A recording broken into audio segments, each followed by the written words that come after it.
Hello, my name is Araceli, and this is my digital story on integrating technology in the classroom. So, there are many ways technology is being integrated in the classroom, and as a teacher who's going to be teaching the 21st century learner, I'm going to have to do the same. However, I'm planning on teaching preschool, and I'm not so fond about having technology in a classroom full of 3 and 4-year-olds. At that age, I feel like they should be having experiences, asking questions, exploring the world, just being little scientists, basically. But no matter what I say, technology is always going to be there, so I might as well embrace it. With that said, the way I would use technology in my classroom would be by showing dance videos. That way the kids could follow along, and while they do that, they're improving their gross motor skills, learning how to follow directions, their body parts, and a bunch of other things. I would also use technology by playing different nursery rhymes and different songs so the kids can sing along and follow along as well. I would also have a computer area, a supervised computer area, and the reason why I say supervised is because kids are smart and they're able to figure out how to get to things they're not supposed to. For example, at the school where I volunteer at, they have an iPad area. And I was walking around and this little girl was watching a Chucky video, another possessed doll, and the doll was stabbing someone with a knife, and the person was all bleeding and blood everywhere and gross, and she was 4 years old, and I don't think a 4-year-old should be watching videos like that. So, in my area, I would ensure that they're not on those things and they're playing, educational games and doing purely educational stuff and not all that nastiness. So other than the computer area, technology will mainly be for the teacher to use for the students rather for the students to use themselves, if that makes sense. So my goal as a technology using teacher is to just make learning fun for my students and to make sure that they're always engaged, because I know for little kids their attention span is very little, so I want to make sure that they're engaged at all times. There are also International Society for Technology and Education teacher standards I hope to achieve. So there are 5 standards, which I'll figure out how to insert. And the way I would achieve the first 2 is by doing my best to create fun and engaging lessons that accommodate each of my students' needs. I will achieve the third standard,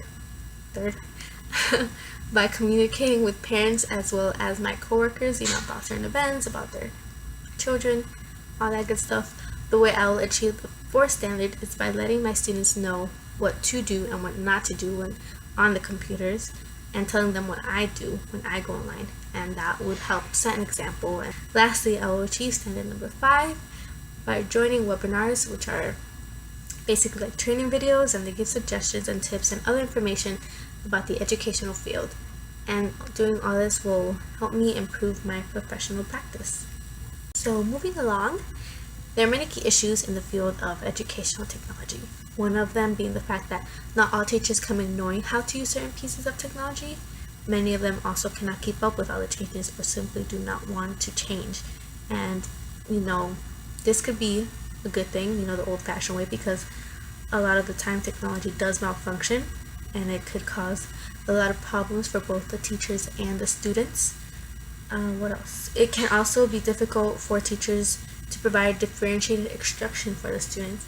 And I know in the classroom we've talked about how technology helps differentiating instruction, but it becomes harder when there's only a limited amount of resources.